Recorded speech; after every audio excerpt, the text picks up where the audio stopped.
പാലക്കാട് അട്ടപ്പാടി അരളിക്കോണത്ത് മകൻ അമ്മയെ hollow bricks കൊണ്ട് തലക്കടിച്ചു കൊന്നു. അരളിക്കോണം ഊരിലെ രേഷിയാണ് കൊല്ലപ്പെട്ടത്. സംഭവത്തിൽ രേഷിയുടെ മകൻ രഘുവിനെ പോലീസ് കസ്റ്റഡിയിലെടുത്തു. ഇന്ന് പുലർച്ചെയാണ് സംഭവം. ഉറങ്ങിക്കിടന്ന രേഷിയെ ഹോളോ ബ്രിക്സ് ഉപയോഗിച്ച് തലക്കടിച്ച് കൊലപ്പെടുത്തുകയായിരുന്നു. കുടുംബ പ്രശ്നങ്ങളാണ് കൊലപാതകത്തിലേക്ക് നയിച്ചതെന്നാണ് പോലീസിന്റെ പ്രാഥമിക നിഗമനം. പ്രദേശവാസികളാണ് രേഷിയെ ചോരയിൽ കുളിച്ച നിലയിൽ കാണുന്നത്. തുടർന്ന് പോലീസിന് വിവരം അറിയിക്കുകയായിരുന്നു. രഘു മാനസിക പ്രശ്നങ്ങൾക്ക് ചികിത്സ തേടുന്നയാളാണെന്ന് പോലീസ് പറയുന്നു.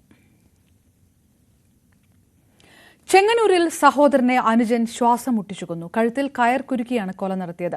ചെങ്ങന്നൂർ തിട്ടമേൽ പ്രസന്നനെയാണ് സഹോദരൻ പ്രസാദ് കൊലപ്പെടുത്തിയത്. പ്രസാദിനെ ചെങ്ങന്നൂർ പോലീസ് അറസ്റ്റ് ചെയ്തു. ഇന്ന് പുലർച്ചെയായിരുന്നു സംഭവം.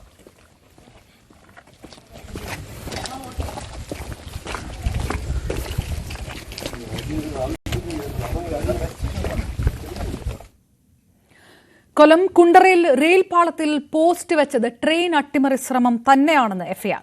ട്രെയിൻ അപകടമുണ്ടാക്കി ജീവഹാനി വരുത്താനായിരുന്നു നീക്കം. സംഭവത്തിൽ പിടിയിലായ കുണ്ടറ സ്വദേശി രാജേഷിനെയും പെരുമ്പുഴ സ്വദേശി അരുണിനെയും എൻഐഎ ചോദ്യം ചെയ്തു. കുണ്ടറ പോലീസ് പ്രതികളെ സംഭവസ്ഥലത്തെത്തിച്ച് തെളിവെടുത്തു. കോടതിയിൽ ഹാജരാക്കി റിമാൻഡ് ചെയ്തു. കൊല്ലം കുണ്ടറയിൽ റെയിൽവേ പാളത്തിന് കുറുകെ ടെലിഫോൺ പോസ്റ്റ് വെച്ച സംഭവത്തിൽ പിടിയിലായ കുണ്ടറ സ്വദേശി രാജേഷിനെയും പെരുമ്പുഴ സ്വദേശി അരുണിനെയും ദേശീയ അന്വേഷണ ഏജൻസി ചോദ്യം ചെയ്തു. ട്രെയിൻ അട്ടിമറിക്കാനുള്ള ശ്രമമാണോ എന്നതിൽ എൻഐഎ വിശദമായ അന്വേഷണമാണ് നടത്തുന്നത്.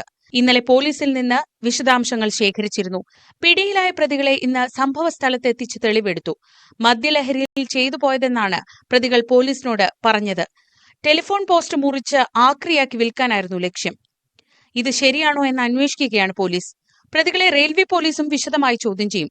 മുൻപും ക്രിമിനൽ കേസുകളിൽ ഉൾപ്പെട്ടിട്ടുള്ളവരായതിനാൽ അട്ടിമറി സാധ്യതയടക്കം ദുരൂഹതകളെല്ലാം നീക്കി പഴുതടച്ച അന്വേഷണം വേണമെന്നാണ് ഉന്നത ഉദ്യോഗസ്ഥരുടെ നിർദ്ദേശം. സിസിടിവി ദൃശ്യങ്ങളുടെ അടിസ്ഥാനത്തിലാണ് പ്രതികളെ പോലീസ് പിടികൂടിയത്. കുണ്ടറ ആറുമുറിക്കട പഴയ ഫയർ സ്റ്റേഷന് സമീപത്തുള്ള റെയിൽവേ പാളത്തിന് കുറുകെയാണ് ടെലിഫോൺ പോസ്റ്റ് കണ്ടെത്തിയത്. പാലരുവി എക്സ്പ്രസ് കടന്നുപോകുന്നതിന് തൊട്ടു മുൻപായിരുന്നു സംഭവം. പ്രദേശവാസികൾ വിവരം ഗേറ്റ് കീപ്പറെ അറിയിക്കുകയായിരുന്നു. എഴുകോൺ പോലീസ് സ്ഥലത്തെത്തി പോസ്റ്റ് നീക്കം ചെയ്ത് പരിശോധനയും നടത്തി മടങ്ങി. എന്നാൽ പുലർച്ചെ ട്രാക്കിൽ വീണ്ടും അതേ സ്ഥാനത്ത് തന്നെ പോസ്റ്റ് കൊണ്ടിടുകയായിരുന്നു. ന്യൂസ് 18 കൊല്ലം. കോഴിക്കോട് കാരശ്ശേരിയിൽ വൻ മോഷണം. 30 പവനോളം സ്വർണമാണ് മോഷണം പോയത്. കുമാരനെല്ലൂർ കൂടങ്ങര മുക്കിൽ വീട്ടുകാർ ബന്ധുവീട്ടിൽ പോയ സമയത്തായിരുന്നു സംഭവം. വീടിന്റെ ഓടിളക്കി അകത്തു കടന്നാണ് 30 പവനോളം സ്വർണം കള്ളൻ കൈക്കലാക്കിയത്. കാരശ്ശേരി കുമാരനെല്ലൂർ കൂടങ്ങരമുക്കിലെ ഷെറീനയുടെ വീട്ടിൽ ഇന്നലെ രാത്രി 10 മണിയോടെയായിരുന്നു സംഭവം. അലമാരക്കിടയിൽ പെട്ടികളിലായി സൂക്ഷിച്ചിരുന്ന ഷെറീനയുടെ മകളുടെ സ്വർണ്ണാഭരണങ്ങളാണ് നഷ്ടമായത്. 20 ലക്ഷത്തോളം രൂപയുടെ സ്വർണ്ണാഭരണങ്ങളാണ് മോഷണം പോയതെന്നും കുടുംബം പറഞ്ഞു.